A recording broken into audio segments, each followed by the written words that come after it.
So Google is making a new phone, the Google Pixel 6 and the Google Pixel 6 Pro. But what's even more interesting is what they've decided to put inside the phone and what that means for all of the future Android devices. Let's talk about it. Yeah.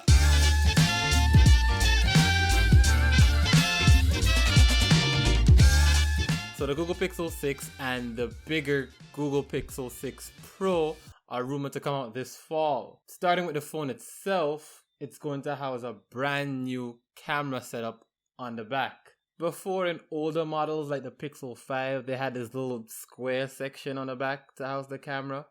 Now the Google Pixel 6 and 6 Pro are going to have this camera bar on the back that runs the entire width of the phone to house its new camera lineup. The bar is raised just a tiny bit to protect it from scratches when it's laid on its back. So don't worry about that. The Pixel 6 will get a wide and ultra wide lenses, while the Pixel 6 Pro will house a brand new telephoto lens along with the standard wide and ultra wide lens. So the Pixel 6 Pro is getting 3 lenses and the Pixel 6 is only going to get 2. The exact megapixel for these cameras are still not known, but leakers are suggesting that it will be a 50 megapixel wide camera, a 12 megapixel ultra wide camera, and the Pro's telephoto lens will come at a 48 megapixels. Now, Google's Pixel devices have been renowned for their excellent image processing, even across older models. But what the older models did not have, and what the Pixel 6 series does have, is a brand new chip designed by Google for Pixel for Android. It's a good day to be an Android user. The fancy new chip they made and put inside these devices, these Pixel devices, is called Google Tensor.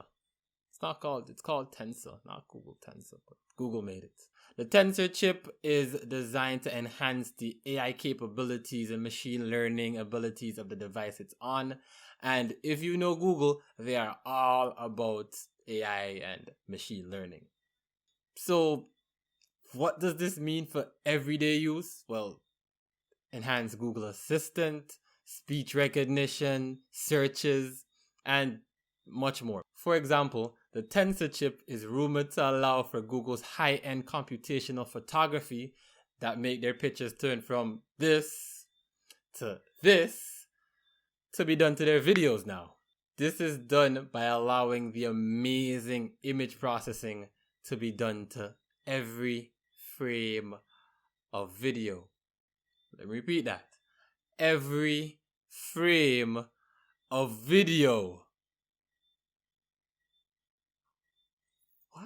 This means that the Pixel 6 and Pixel 6 Pro will finally be able to compete with, in my opinion, the king of smartphone video, the iPhone. It's a good day to be an Android user. Well, assuming that Google delivers on this promise and it's as good as it sounds. Given that Apple has already been designing their own chipset for a while and implementing it into their devices with the A series in the iPhones and the M1 now in their Mac lineup and iPad lineup, it's good to see that Android is finally getting some love that it deserves. And who better to do it than the people who made the Android operating system? Google. Speaking of the Android operating system, the new Pixel series lineup will launch with Android 12. This is great news because having control over both hardware and software means that great things can happen. Android 12 will most likely be fine-tuned to work well with the new Tensor chip.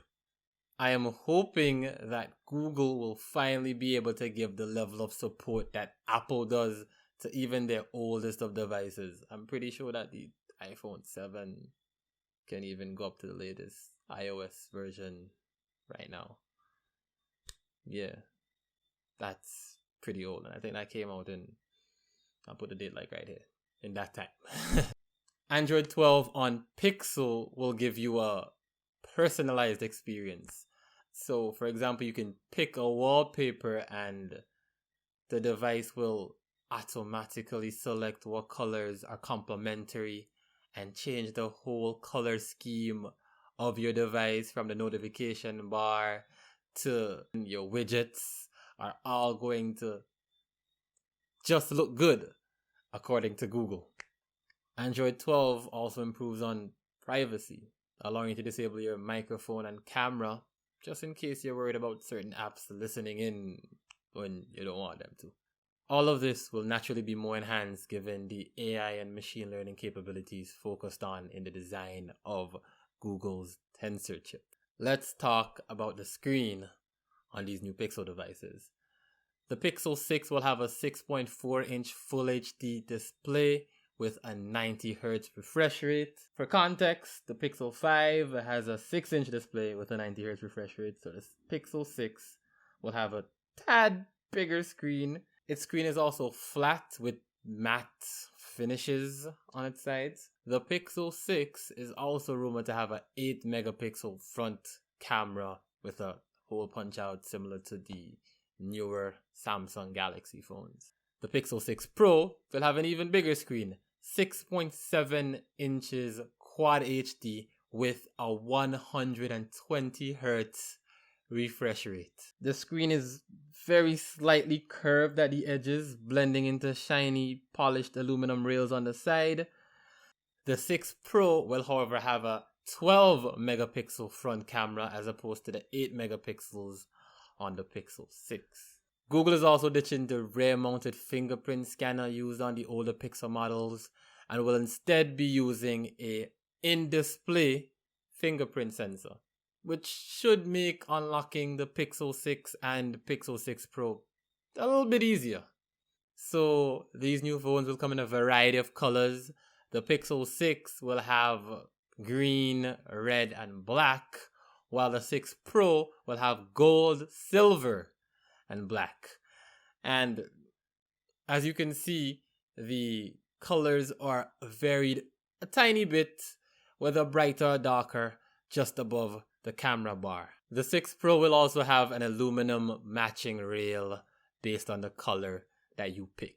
Now, how much will this phone cost? The exact pricing details have not been released as yet, but Google is saying it wants to have a premiumly priced product. So that means, to me anyway, that it's going to be looking to compete with the likes of the iPhone 12 and Samsung's S21 lineup. So we're looking at anywhere between $900 and $1,200 US on launch.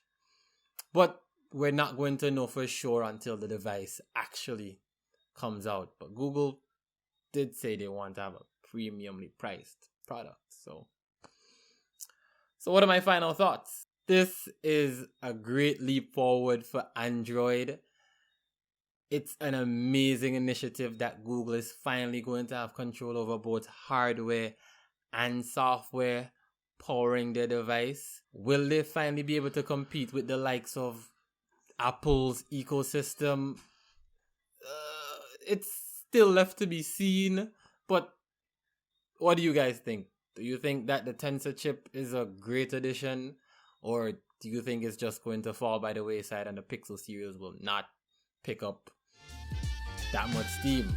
Let me know down in the comments below. That's been it. Davaskye out.